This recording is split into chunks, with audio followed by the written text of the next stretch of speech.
Hey, how you doing, folks? Yeah, you made it back again. We have another show here. Wonderful show going on. We have a bunch of stuff taking place today. It's the off night. As usual, we're hanging out with a bunch of old guys with beards and one very smart lady. I'm just looking around to see what's going on. Okay, all right. Well, I can't find what I was going to get, but I hope everything's going well for you guys out there. We're going to have a nice hourly chat here about stuff that takes place today. Hopefully, I'll be upbeat. Sometimes it's a little downbeat, but anyway, it's a beat. So please welcome your host and MC, Mark Sweetman. Hey. You know what? I hit the wrong button and I hit our closing music there to start the show. Not that anybody really pays attention to any of that stuff. It was upbeat, my friend. It was upbeat. It was upbeat, but we do have our own personal theme music, and I thought I probably I screwed up. What can I say? That's what happened. It's okay. If your picture is perfect, your voice is in great timber. Thank goodness. Thank gosh. Okay. So I keep seeing a bunch of stuff going on. What's happening with you these days? What's happening with me is I'm out of we've lost two of our pilots, our boat captains out at the lake, and so I'm getting what's that? Well, one, you know what? There are personal reasons that I am not able to speak about because I just can't speak about it. They had to stop working for personal reasons. I can say nothing more than that. So, do you need to have a license or something? You do need to have a license, and both of them were licensed, which is unfortunate. Now we have two regular, I guess we'd call them first mates because they licenses. So we're trying to make them do as much work as possible because why be a licensed captain unless you can lord it over people? So are you doing all the runs then? Well, every day that I'm assigned, I do all the runs. But I used to get 3 and 4 shifts a week. Now I'm getting 5 and 6, sometimes shifts a week. Yeah. So I mean, it's an easy job. I'm not really complaining about it. It's just that it's and the money is great. They also pay bonuses every month. I don't have a copy of it with me right now. But every month that you're there, they increase your pay. I think the first increase was $1.70. The second one was like $2.95, and the third one's like $5.95 or something. It's just some ridiculous amount. So starting August 9th, I get a huge raise, and so that part's cool. But the raise part, what they do is, because it's mostly students that work there, and a lot of kids, you get about this time of year and the kids are like, all right, the money's great, but I want to be back on campus. They got to go back. No, they have to go back to school. Well, they have to go back, but not only that, they want to go back, because we have some kids that are at like University of Michigan or, Michigan State, and they, some of them will come back and work on the weekends and things like that when they're back at school. But, then, you can't do anything else during the week. But anyway. Yeah. I don't want to sound like I'm bitching because it's a great job. I love it. It's fun. Well, it's really no work. How long do the tours last? When does it stop going? I think it's gonna go through Labor Day this year. I don't think we have enough staff to do past Labor Day. Oh, got it. Okay. My first year there, we went halfway through. I think we went all the way through September. The second year was like halfway through September, and then last year we cut it short. We done it Labor Day, and this year we're not scheduled past Labor Day, and we'll just have to see. We'll just have to see how many people can staff the thing. They've talked, and I heard other former pilots talk about how they used to not have to have all this support staff off the boat. And by support staff, I mean these are people that basically control the crowds that when we're out on the water. Mm-hmm. They kind of sell the tickets and all that. And they said, that used to be something we used to handle on the boat. But for whatever reason, they don't want to go back to doing it that way. Probably some captain in the past, not me, but some captain in the past was probably, dipping in the till or something, Pocketing something. the money or whatever. Yeah. Yeah, I don't know that to be true. I'm just saying that to be funny. Yeah, that's true. And it could have been happening. It could be, could have been guys trying to sell people on, gold, some Trump coin or something like that. Here, if you got Right. some Trump coin, you can get on first for free. Here we go. Yeah, that sounds But right. that's not free. So, what did it take you to get? How long did it take you to get your captain's license? Too long. It took me my whole first season. I got it with about 2 weeks to go. I finally got my certificate. But just like the ones that we have on the boat now that aren't certified, as long as one of the one of the captains on the boat is licensed, has their license, the others can act under our supervision. The problem is if they do something that's egregious and would go against our license, if we did it, it goes against our license. Ah, Kind of like got getting it. points. Kind of like getting points in a driver's license. Yeah, That'd be gotcha. like if my kids driving got me points on my driver's license because I taught them how to drive.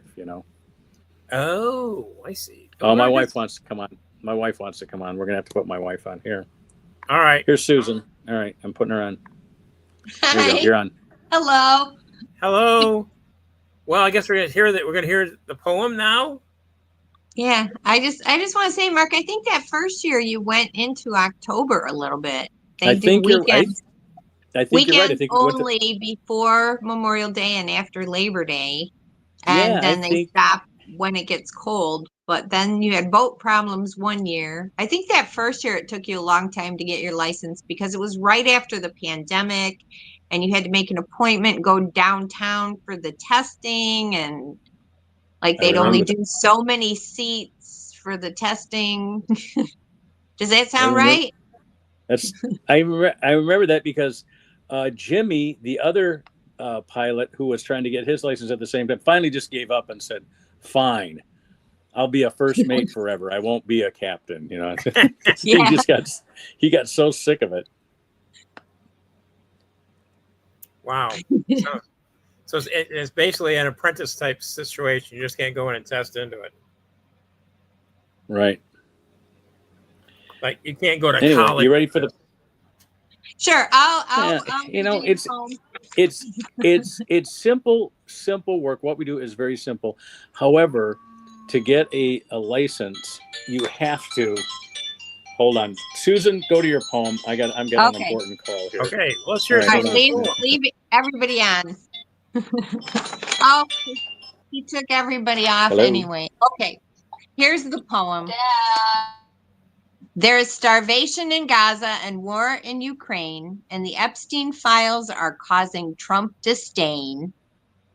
Trump made a deal to lower tariffs in the UK, but that pesky Epstein list just won't go away. Trump continues deflecting. Here's what else he had to say. Putin cut the ceasefire short. I'm disappointed, was Trump's retort. As if deflection was a sport, he is off to his Scottish golf resort. Speaking of Scotland, he has neighbors there. Here's some things of which you may be unaware. Back in the day when he was buying up land, Scottish folks who wouldn't sell said, go kick sand. The neighbors complain Trump is a bully as well. Trump wasn't very nice when some refused to sell. The Balmedy community's grievances are growing. Trump's empty promises, they say, are very showing. Trump promised 5,000 jobs in 2006. Jobs now number 84, when prior 100 did exist. The Many estate in Balmedy, according to the financial report, is not doing well for an expensive resort. Lost $1.9 billion in 2023. And those Epstein files, Mr. Prez, we still all want to see. And that's Wow. the poem. So I don't know. Oh, there we are. Nice. That's nice. So he's losing money at all his resorts. Yeah, that's very good. Yeah. The art of the deal. I think art we of the could all deal. make deals like that where we lose money. All right. The art of the deal is I just got a call from my. sleep till they sign. There we go. I Mark? don't know if I can be heard here or not. I Am can being hear You got a heard? call from your son. I got a call from my Here you are. daughter. She is run out of gas, and I got to go help her. So I'm going to dear. leave the laptop on, and you guys are just going to take over from here. Are you there, Jason? Chase. Yeah, he's there. He's behind All Charlton Heston and Mega Man. Charlton's got my. Continue I'll try to All log right, in. go rescue your daughter. All right, thank you. I'll try to log in from the phone at about 9:00 as you guys are going out. All right. Good luck, Mark. We know that the family Thanks, emergency. All right. So- Any questions about the stories in the poem? Yeah, Mark's yeah. gone, so you can talk about whatever you the want. Scottish thing is interesting. When did he actually purchase the resort, and what did he make those promises? I didn't look that up, but in 2006, he had promised 5,000 jobs, and at the time, before he came into that area to build his resort, there were people with 100 jobs, and now there's only 84 jobs. So there's even fewer. There's not only not the 5,000 he promised both, jobs for people at the resort, but also jobs for the construction of building the resort. None of that came to fruition like he had promised. And Okay. then the financial report are his own financial reports where they've lost almost $1.9 billion. That's a lot of money to lose. I don't know. So it was up the land. Has he actually built the building? Yeah. Actually, I think he's got 2 golf courses there in Scotland, but the neighbors don't like him. And some people just refuse to sell. I mean, some of these properties have been in their family for, 500 years or something, Yeah. and they didn't want to sell. And he was kind of a bully about it, according to the reports that I read. Wow. So, yeah. No. Well, he's basically doing nothing different now, so it's sort of like Right. anyway. But those Epstein files, no matter what, they're not going away, and so. Yeah, they keep at him. So it's like, yeah, it's very interesting to see that they decided to table any sort of they sent Congress early on their vacation, so they won't have to deal with it till September. Hopefully, people will forget about it. Well, Pam Bondi said way back in February that she was releasing the first part of the Epstein files, part 1, and we're dedicated to being a fully transparent administration and all of that, hooey that they said back in February. So I get it that people are really, really upset because they released files that were pretty much already, everybody had. The cat was already out of the bag at that point, and then they're not releasing anymore, even though she said. And then to say, oh, they don't even exist, know? It's like, oh, you're releasing part 1 of all these files in February, but now suddenly they don't exist. Oh, yeah. No. So let's if that doesn't stir up the conspiracy theorist. I think that would just a practical question. In all seriousness, what would you expect to be in these files? Who do you expect to be on them? That Trump might have been with underage girls is what I think might come out, but I don't know. Okay, because I haven't seen the files. Let's assume that's true. What else might there be? Well, other people who might be big in politics and in the public sector, or even in the business world that have big reputations, might also be in there. So Well, I think it's well That's- established that Jeffrey That's was. my theory. It's well established that Jeffrey was palling around with William Yep. Jefferson Clinton, Alan Yep. Dershowitz, Trump. That he and Mhm. Trump were friends. He stayed at Trump's house. Trump stayed at his. I mean, that this is known. It's in the public Yes, domain. it is. Now, that And, I doesn't mean- mean that everybody that was with Epstein was a pedophile, but that didn't protect Ghislaine Maxwell. So, No, and as has been noted by, I forget who said it. It's not me. It's not my quote. What a shame that Jeffrey Epstein found out that his whole case is a fraud. He finds this out only after committing suicide. yeah, I right. mean, that Mhm. I'm not. Yeah. Ronald Well, we Reagan. know- If I may we draw know if I may draw an analogy, Ronald we Reagan know was Prince Andrew was in some trouble. a Yeah. 17-year-old. Yeah. And you So, do realize that the Duke of Suffolk married his 14-year-old ward. Yeah. Granted, that was 500 years ago. Okay, I realize that's kind of I mean, I was It would invited. change. Yes. I was invited to the wedding, so I mean that's how I know. Things have, my grandmother was 14 when she gave birth to my mother, and by the way, it was not well. This was back in the 30s, so guess what? It wasn't really an outrage because, believe it or not, she was actually married at 14, going on 15. I mean, my grandfather was born in the 19th century and married these are my mom's parents, married my grandma, who was actually 10 years younger than him. But, that wasn't that unusual. But still, she was like 22 or something when my mom was born. Gosh, and an old man. But my dad's folks, now my dad's parents, they eloped. And he was a few years older, like 5 years older than my grandma, but she was only 17 when they eloped, so she was a child. Well, in terms of all this smoke, Ronald Reagan once said, when he sees a young boy in a room full of manure, but yet has a positive outlook, he's going, well, I don't know, you're shoveling manure in this. He goes, well, there's got to be a pony in here somewhere.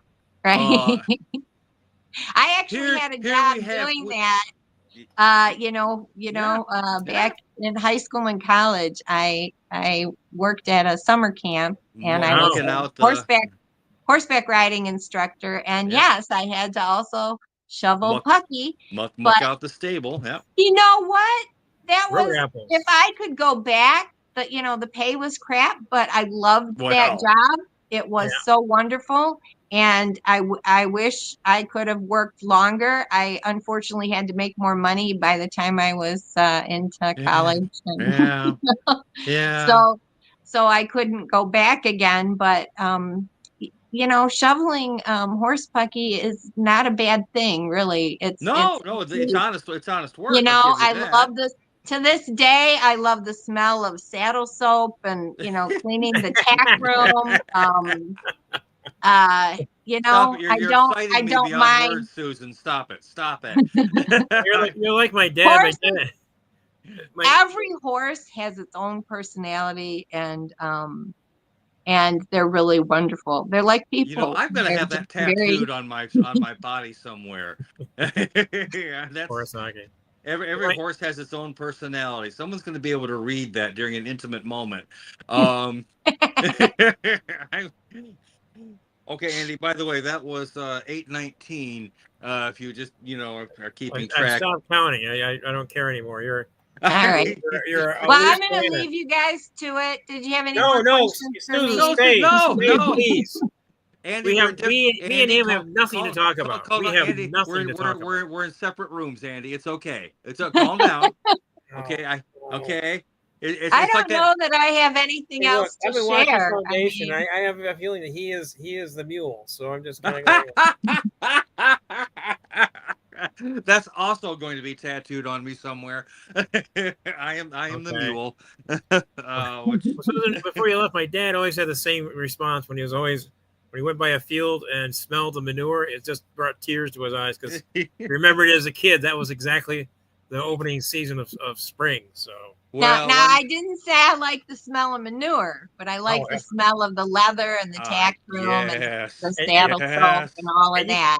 You can always call them instead of horse hockey. You can always call them road apples. You know. Speaking of mules, you know, I really have a lot of respect for the mule. They're very sure-footed and very smart. Horses are not known for their intelligence, although there are the occasional horse that's you know brighter than the others. But mules are really smart. They really are. Mr. Ed was smart enough to turn down the role in The Godfather. So I mean, yeah.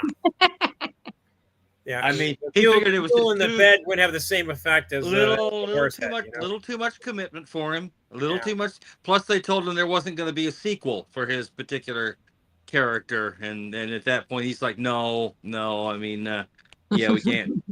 But Eddie decided not to do it. He was a little older. Ed, too. Kind of old. Listen. You're going up against Bobby Duvall. Come on, Ed. This is your time. You've really got a chance here. What? Do you want to be on Saturday morning cartoons again for the rest of your life? Is that where we are, Ed? Is that it? You and Alan Post? Well, I always think of Mr. Ed, which, by the way, I loved that show as a kid. Watching all those reruns, probably. But if you've ever read the Chronicles of Narnia, a talking horse is not something that unusual.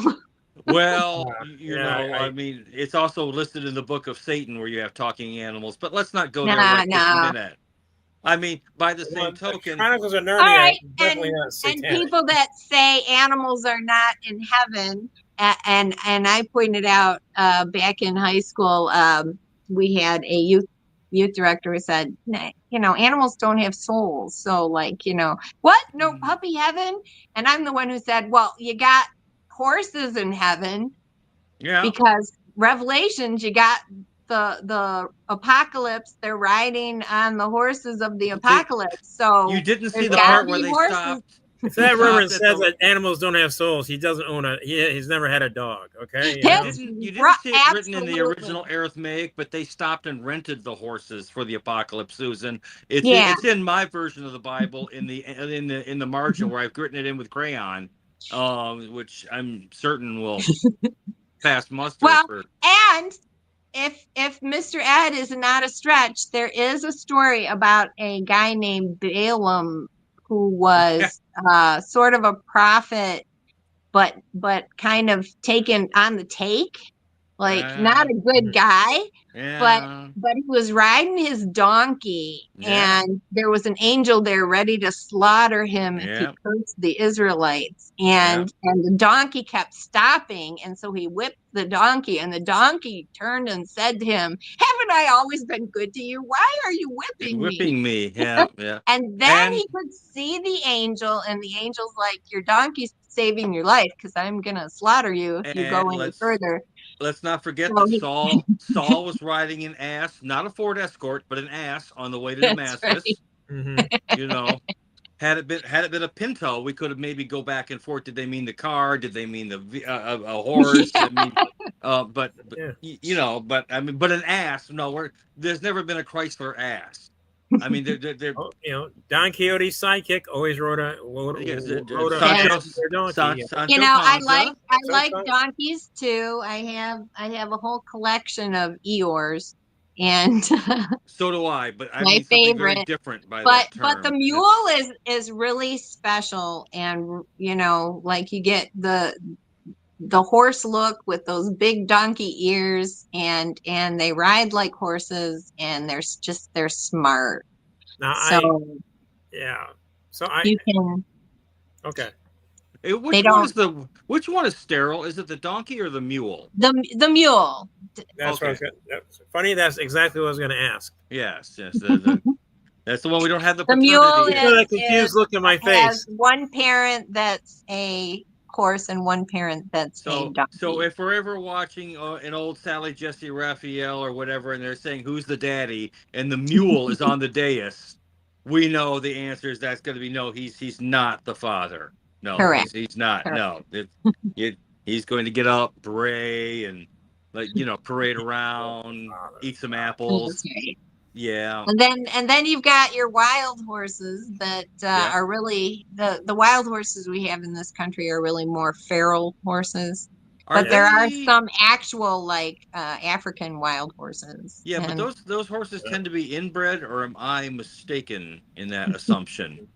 No, I'm dead serious. Don't they have problems with inbreeding in the wild horse population? In this country, the wild horses are just really not wild horses. They're just horses that have escaped from human captivity Really? or human. Yeah, and then they're breeding out in the wild. So really they're more feral than they are wild. And they can't trim their own hooves. No, So, they can't. by the time they're 5 years old, they can be in a lot of pretty Pain. bad shape. So there are roundups that happen, and it's probably not good to be a wild horse. Your life is very shortened. Because the horse is one of the oldest domesticated Exactly, animals. If I'm yeah. now, but and the horse was not native to this continent, if I'm not mistaken. Correct. Is that yeah, correct? I think they came over from Europe, but Yes. that was before my time, so I can't. I'm not an eyewitness. No, neither. And then over in Africa, you got your zebras, but they're more like a donkey. They don't ride those though, do they? No. Oh no, you can't ride a zebra. No. But they're closer related to a donkey than they are a horse. The camel and the dromedary, on the other hand. Oh yeah. Saddle them up, baby. Ship over the desert. I'm curious. How do they? Or if the horse has problem with its hooves, what was the natural way for them to actually trim their hooves? They can't. They're a domestic animal. If their hooves, a horse has those very 4 small feet, hooves, and those skinny little legs, and if they go lame, that's pretty much going to be the end of them. But what I'm asking is, all right, is the the oldest domesticated animal? Did they breed them to have those hooves or what? I think they always just had hooves, probably back to Noah's Ark. All right, so that's what I'm asking. You have to trim their hooves. You don't have to shoe a horse. You don't have to do that, but you still have to trim those toenails. Right. But they were around before man was here. Is that correct? Well, that's. So I'm kind of curious as to how they were able to trim their hooves without man helping them. Andy, you're clearly in chicken and egg territory here. I mean, come on now. I don't know. Adam and Eve kind of were in the Garden of Eden, taking care of the animals in the garden before they got kicked out. So that all went south. Somebody did something with I mean, and apparently there was an apple pie involved, and and they were having ribs, and they thought make one into a girl. Well, I mean, then somebody slew somebody's brother over something. Who knows? I mean, and then everyone and God's like, all right, fine, all of you, out, now, out, go. And even Satan's trying to walk out, and he's like, oh, hold on, no, I got something special for you. Yeah, by the way, your legs are falling off. Take that there, Satan. And, I mean, and we've kind of been on the road to where we're at, I mean. If you go back to that Garden of Eden, and Eve is talking to a snake, and the snake is talking to her, you would think if animals couldn't talk, she might have been a little more cautious about a talking snake. But I think maybe it wasn't. Perhaps the horses and the snakes all talked to Adam and Eve in the Garden of Eden, and nobody thought anything of it. So then when there's a snake saying, try this fruit. It was actually Mitch McConnell that she was talking to. Maybe. Very long. Who would be giving very similar advice, you have to admit. I mean, I think we can all come together and agree on that, can't we? That's right. All right. So if not Mitch McConnell, then Dick Cheney. I really have to go. It's 8:30. I hope that Mark gets back before 9. Good luck with the baby girl. Me too. Talk amongst yourselves. Don't worry, I'll give you a topic. I'm good. Epstein files. Epstein. Oh, there you go. I use the Epstein file on my nails. It's really the best. I mean. what can I say? You know, I mean, I use the Epstein files. My nails disappear. It's great. It's wonderful. So, oh, she's gone. She's gone. Oh, Andy, it's just you and me now, Andy. There's nothing you can do about it. Well, hey, I I got went to see Chuck a right couple of behind me. films. Went to see a couple of films this week. What'd you see? What'd you see? Went to see. Was kind of. I did expect to go see it. I wasn't really sure, but I found out that Gunn, who had also directed Superman, but he also directed Guardians of the Galaxy. Yes. So I decided to go, and went with some friends.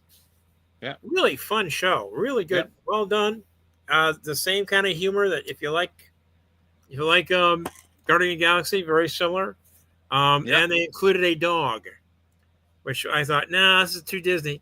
No, but it actually works out pretty well. All right. Super dog. The dog actually almost stole the show because it was a not well trained dog. So but it has superpowers.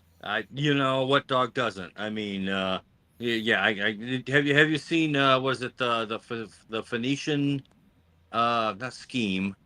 It is the Phoenician scheme. Yeah. Wes Anderson. Good movie. Did you see it? I have. Yes, I have not been to a new movie in ages, and someone talked me into going and seeing it. Had a great time. It was absolutely wonderful. What do you think? I thought it was a fun, irrelevant romp with all kinds of little hand grenades referencing all kinds of other older movies. Mm-hmm. But if you see who the EPs were on that, Francis Ford Coppola's son, and it just. And you know what? If you're someone who loves movies and likes old movies, it's a very approachable and enjoyable film because they shamelessly rip off from everybody, but they do it with a wink and a nod, which is the way I like it.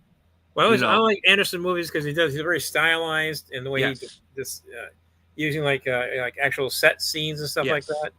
It was interesting, like when he did the one about the Boy Scouts. I didn't see that. He actually filmed. It was all actually set up, and each scene he had basically so that they're all like on different levels, so you go from one room to the next without making any sort of transition. Yeah, so it was like they're all stacked on top of each other. Right. Yeah. Very fascinating work. Who was it to? I mean, this has been done, that whole thing where they try and do the whole movie in one take, or they try and do a one long scene in one take, and the going all the way back to the movie Loser. Which is, God, we're going back 40 years now. I'm trying to remember who it wasn't. Paul Thomas Anderson, and actually it was a Russian director who did this first. Of course, Martin Scorsese did something similar to this in Goodfellas. Remember where they have the restaurant and nightclub scene? The restaurant scene coming in from the side. Come in from the side, and he grabs the hands. He's taking it around. They get the table ready for him. There's a guy singing. That was pretty good. Yeah, I think it was Jack. Was it Jack Vale? I think it was. That again, it must be wonderful if you're Martin Scorsese at this point. You need somebody. You just simply say, "Get them for me." And at this point, they're like, "What? I have a chance to be in a Scorsese movie?" Yeah.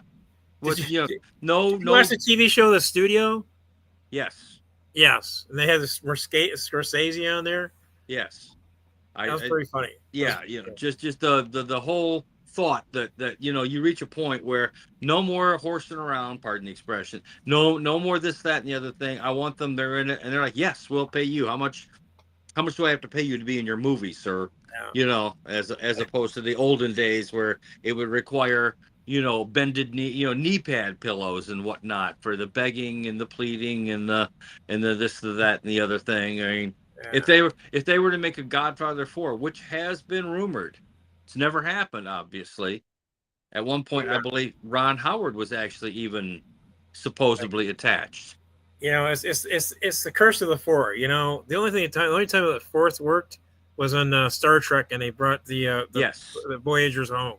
Yes. Star Trek 3, not so good. Other than the fact that it had Reverend Jim as a Klingon. Yeah, I love Reverend Jim as a Klingon. Reverend Jim as a Klingon. All right, Kirk. Exactly. We're not going to do anything else besides that. The planet's destroying itself. Yes. Exhilarating, isn't it? All right. All right. I'll tell you one thing. If you destroy the ship, let me ask you this. What does the yellow light mean? Slow down. Slow down. What? Captain, there's Does nothing. a yellow light It's a mean? mean. Slow down. The computer is the only thing speaking. I don't understand what you're saying now. They're Tell crying me, out loud. what is the computer saying? 10, 9, 8. Slow down. We don't slow it down. You give Christopher Lloyd credit. The guy is a hell of an actor. Oh yeah, he's I mean, great stuff. Going all the way back to One Flew Over the Cuckoo's Nest. I mean, and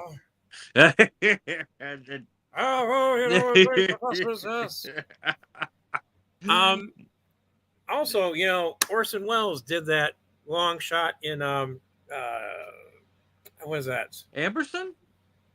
Orson Welles, not the Amberson one, but it was Touch of Evil. Touch of Evil. The opening scene in Touch of Evil. Yes, where it's all done it starts like with a crane shot. Yeah, and of course, contemporaneously with that, Hitchcock does one of the very first helicopter scenes in the opening for To Catch a Thief.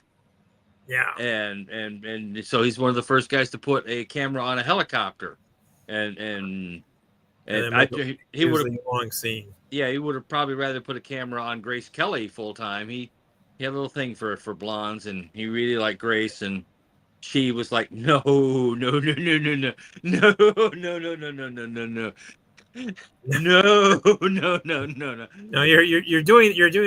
girl from the producers. No. No. You want to go? Do we go to a hotel? No. Yeah. Dance. Work for me. Work. Yeah, there you go.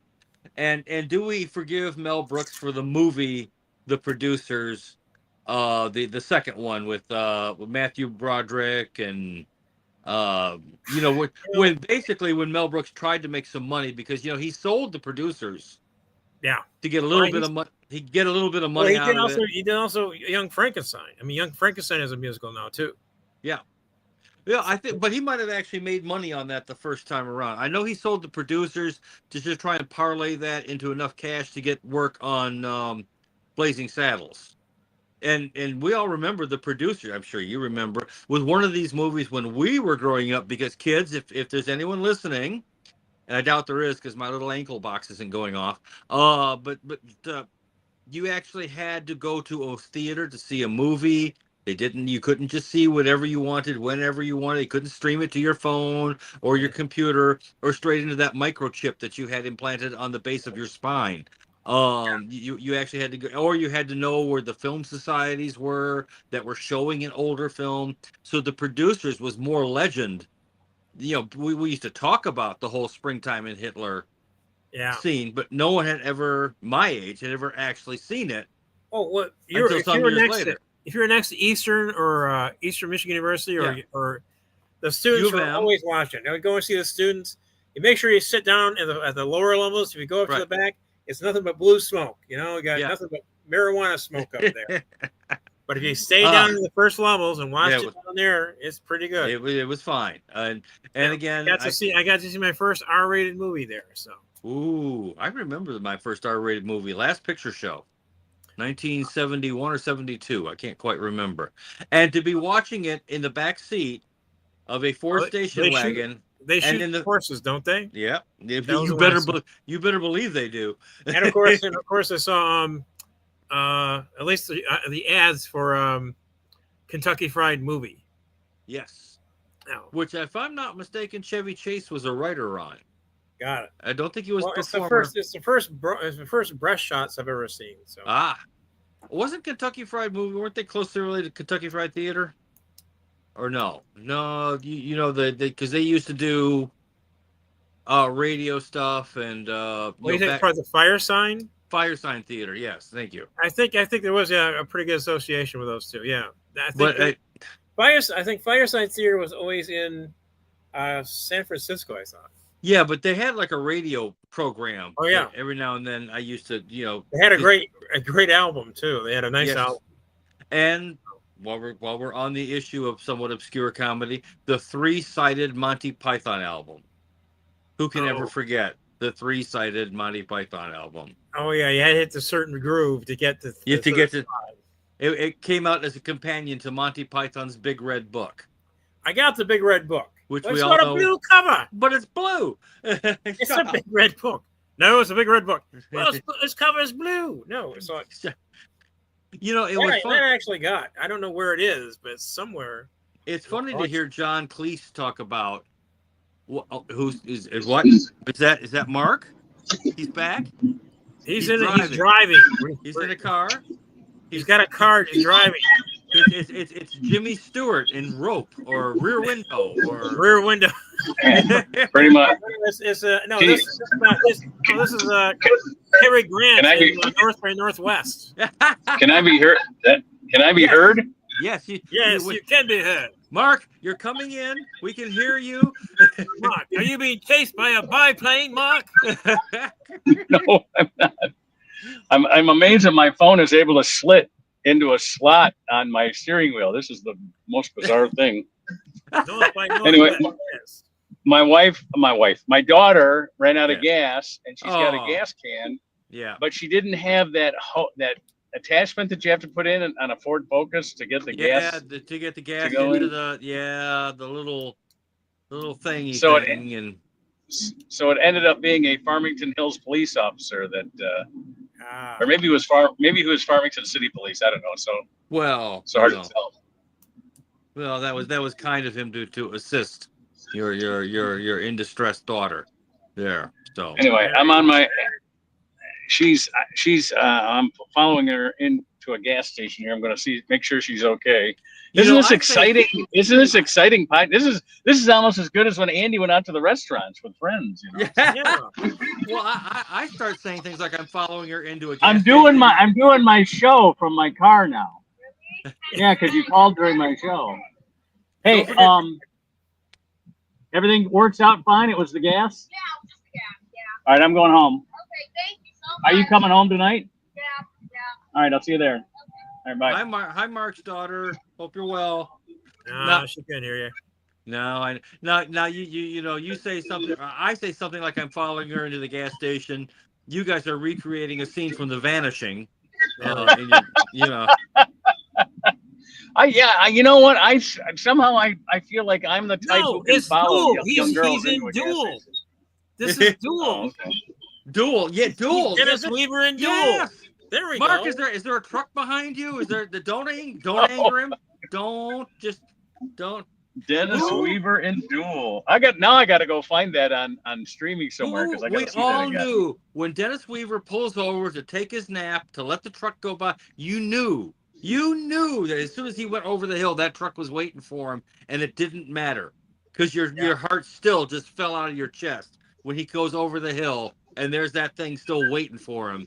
You know, the big killer Peterbilt. That was Spielberg's first film out of film school. Yep. Yeah. And knocked it right out of the park with that one. That was a what's his name? The writer, one of the writers' stories. Well, was it Richard Matheson? Matheson, that's it. I was gonna say Whitley Strieber, but it doesn't involve aliens and probing and. No, it's Richard Matheson. He wrote that. And I think he also wrote The Shrinking Man. Yes, he did. And I think he also did, of course, the one about the vampires. Dracula? No. It was about vampires that Omega Man was based on. Omega Man, yeah. The Last Man. I Am Legend. I Am Legend. I Am Fourth in Line, which is a different movie.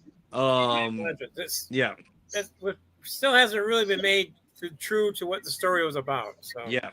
Well, I like the Vincent Price version of it myself. It came as close on the Vincent Price, that's for sure. Cheapo, made in Italy, but it works. And and if you guys ever want to really have fun, check out Dana Gould doing Vincent Price on The Make at a party.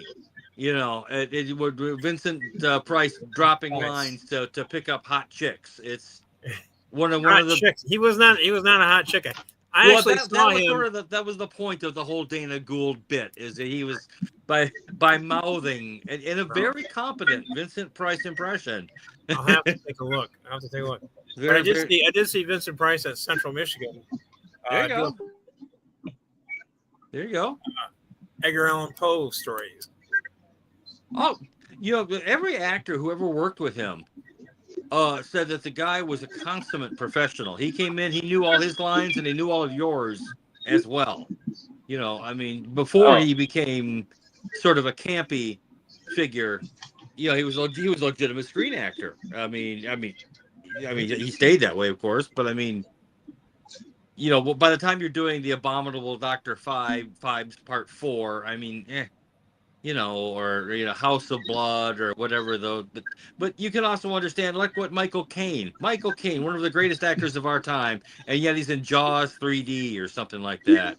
Well, if you ask Michael Caine, he said, yeah, it was a great way of making money, but yeah, I didn't realize you're going to videotape it. No, we figured, I thought they would be dead by now. It's just...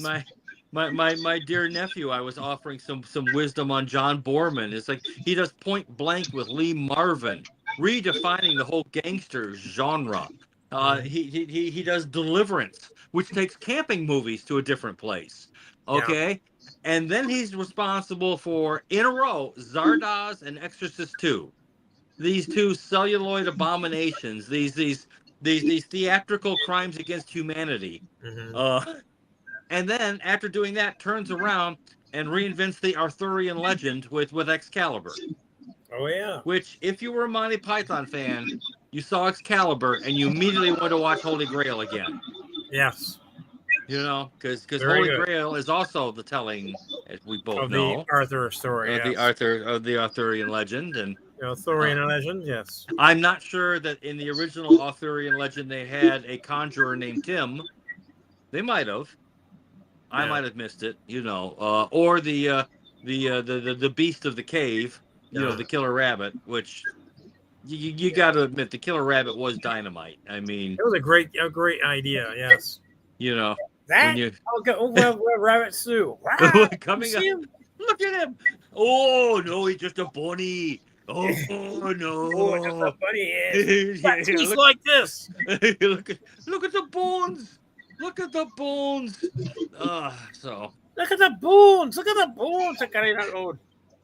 Well, as Mark was saying in the run up, I don't in his intro, he was talking about how the students are coming back and whatnot, and I encountered a couple of them and did some comedy for them. And no, it wasn't laugh at my jokes and I will let you go.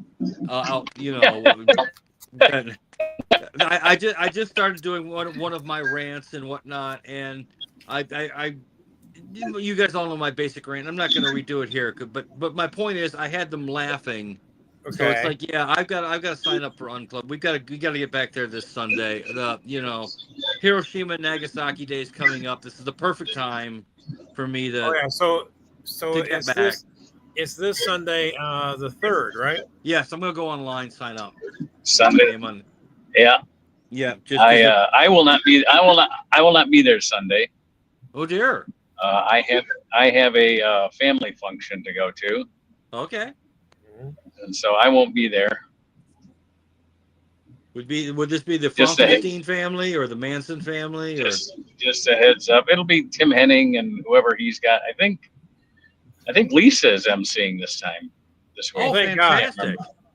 As long as Dylan's not there, as long as Lisa's fine, that's great. Yeah, and I've got some new stuff that'll really.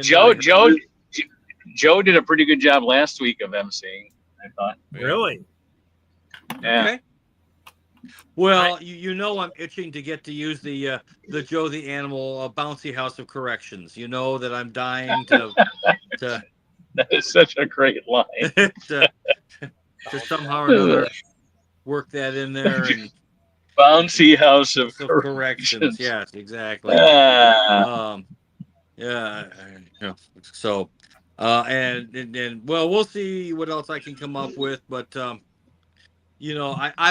nothing is funnier or cringier than an old man trying to talk to younger people using the idioms popular to them, because obviously it's old man whatever stuff, right? But I was my dad was very groovy. Yeah, I remember. Yeah, that. Exactly. Yes, exactly. And I actually was sort of I was deliberately playing into that.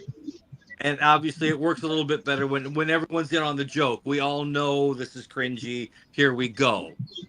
So, and I was able to do that and get it to work.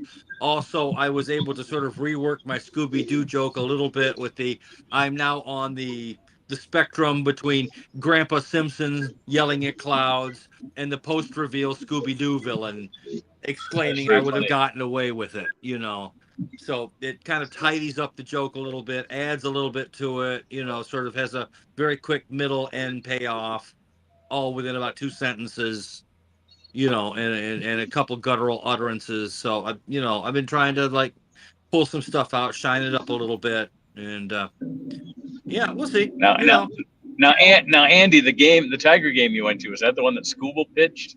Yes, I had a chance to see Scooble pitch. And now I got to ask you, are there a lot of, because there are people wearing Scooby-Doo outfits to the games that he's pitching because because his name is Scooble, so they call him Scooby. Scooby, yeah. And so people are wearing Scooby-Doo outfits. Did you see any out there? I did see one person wearing a Scooby-Doo outfit, but they were giving. It could be underneath all the Hawaiian shirts that I did not get. The whole place is filled with Hawaiian shirts, and I specifically went to that thing.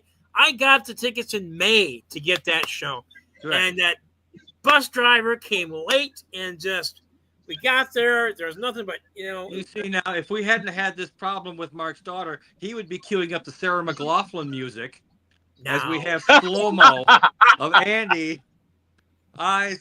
Tear rolling down. I will remember you. All the people going by in Hawaiian shirts while Andy is coated in Carhartt. There we go. And then it's just Hawaiian shirts. You will remember me. And they're like, people, you seem to have 2 Hawaiian shirts. How did you get 2? How did you get 2? They're the mayor of Taylor. Probably before they started putting the empty boxes away. They go, oh, what are we gonna do with all these extras? All right, who wants the second one? Hold on, there's some big guys lumbering across the parking lot. Yeah, screw him. Yeah, he gets nothing. I basically, in my mind, I say they only had extra larges, so I couldn't get one anyway. It wouldn't have fit anyway, Well, there you go. Anger and bitter, wandering around. I sat there in a bitter mode, eating my kielbasa hot dog. Angrily. Angrily. We're now changing this into sort of a Franz Kafka meets baseball sort of moment. And then I had a couple of beers, but actually to be able to watch Scooble was actually one of the best highlights. He was really good. Yeah, he got himself into a 3. He had 3 on base, and he struck the last no outs. Yeah, that was great. I mean, he's a great pitcher. He just needs run support. Yeah, they can't get him runs. He went out with no runs, didn't he? He had that's well. The whole thing was like it was 8. It was 8. It was 8. The 8th is where they lost it, but it was dead zero up until the 8th. Nobody had any hits, and then all of a sudden, they switched pitchers. Guy got 2 on. It was a single over to the left, whatever. But there's also a really good defensive play that was really good. The guy hits. Hold on a second, Andy. All right. Anyway, the guy hit the ball. It was fielded by the third baseman, and he got it right back. The guy was the runner was up third. The ball was hit to the third baseman. He threw it right back to the. That's the way to commit, Andy. I love it. I love the commitment. He threw it right back to the catcher, and it was a really good play. Good work. Great defensive play. There you go. It was really good. I almost lost my beer at that time. So I ride the bus so I can actually have beer. So, I don't want to have to drive home not having beer, That's why I like taking the bus. Yeah, that's right. No. You and Rosie O'Donnell, both of you riding the bus, just having a good time. There we go. I I have my And there's Mark out there like a lost man somewhere. Somewhere struggling in the desert, you know? The biplane's coming after him, you know? Well, he's going into the bar to try and find that driver. You know? What I love is that even though he's hitting the dirt in the middle of the South Dakota field with a biplane coming after him, fake rows of corn. Yeah. And after all this, his suit does get cleaned and pressed and ready to go for the next scene. I mean, yes, everything's very clean. Thank you. I'll tell you, I don't want to do this. I have many bartenders that are dependent on me. Well, you know, the woman who played his mother was only like 8 years older than him. Yeah. Mother. Yes, thank you, mother. You know. Gosh, 8 years older than he was. And who didn't love the smoldering sexual tension between James Mason and Martin Landau? I mean, that was. By the way, homo reference 8:56, which is rather late in the show for me. Late in the show. Late in the show for homo reference. Yeah, but we ever get gay back and queer back to be able to use in poetry? I should hope. I can't. I absolutely dislike the way that they are presently used. I mean, if it's up to me, you can have them. Got it. But you know, sadly, I am not the arbiter of these sorts of things. I mean, it's bad enough that Lady Susan was on here earlier today talking about young ladies in their black patent leather and their lotions and tanning and other balms and emollients put on leather and whatnot. And I'm like, Susan, please stop it. You're a married woman. You can't do this to me. No. you temptress. You. You talk about the Phoenicians. I did go see that movie. I thought it was okay. Yeah. I was so tired I kept dropping in and out, so I have to rewatch it. It's on Peacock. Right. So I watched it on Peacock this time. You might want to try doing a couple bumps of meth from a homeless dude before you go in. I think honestly, I'm in my room. I think they're doing meth in the basement of my place. So I think I'm getting like, what do you like? Secondhand smoke from these guys, you know? Oh dear. Well, if you find yourself obsessively cleaning your apartment, getting secondhand meth. Secondhand meth. That's why they I keep smelling sweet, like sugary smells sometimes. You know. Oh, my favorite guy. Yeah. So there he is. Yeah. Oh, right over the shoulder there. All right. Yeah. Richard Woodmark playing the guy of what was that? What movie was that? What was that? Streets of New York? No, that wasn't Streets of New York. That was it was with Victor Mature. Victor Mature. And right. And she's doing one of those, you wouldn't dare throw me down the stairs. And he's like, oh, wouldn't I? Watch me. Watch me. Victor Mature had to draw him out so he'd shoot him so he could get him in prison. So he wouldn't kill his mother or his wife. There you go. Well, oh no, here comes the music. Mark's back just in time to push the music button. That's right. That's right. What time is it? Oh, it's 59. We're already talking. Yeah, there we are. Yeah. Well, it's been another great night of whatever. I'm going to have to go back and watch the show because I had to go amazing. With my daughter. It was amazing. We talked about movies, Mark. Oh, that sounds like a great topic. Movies. That sounds like a great topic. There you go. Yes, we had scenes from Star Trek. We had scenes between Kirk and Christopher Lloyd. Robert Christopher Lloyd. Right. You know. Oh. Well, we do this every. I'm just going to tell. What does yellow like me? Slow down. I'm going to talk. to the people down. right. All right. I'm going to have to silence you because I need to talk to the people right now. We're here every Monday night at 8:00. Just us three old white guys anymore. I mean, we try to diversify, but you know, I guess it's the Trump era. We're only going to get what we get, and and so we'll be back next Monday night at 8:00. I got a trip coming up to LA coming up here next month. So we may be doing another one from LA. That'll be fun. Anyway, I got to run. You guys got to run, and we can't talk afterwards because I got all kinds of family stuff going on here. So. Oh my goodness! I think it's called a kiss of death. Kiss Ah, of yes, death. the kiss Yeah. of death. Exactly. Right. There All you right. go. All right. We'll see you guys, everybody. We'll see everybody next week on Andy the gets- on the as the 4th, the Yep. 4th of August. There you go. There you go. I say Andy gets an extra point for Kiss of Death, coming in right under the wire. So, yeah.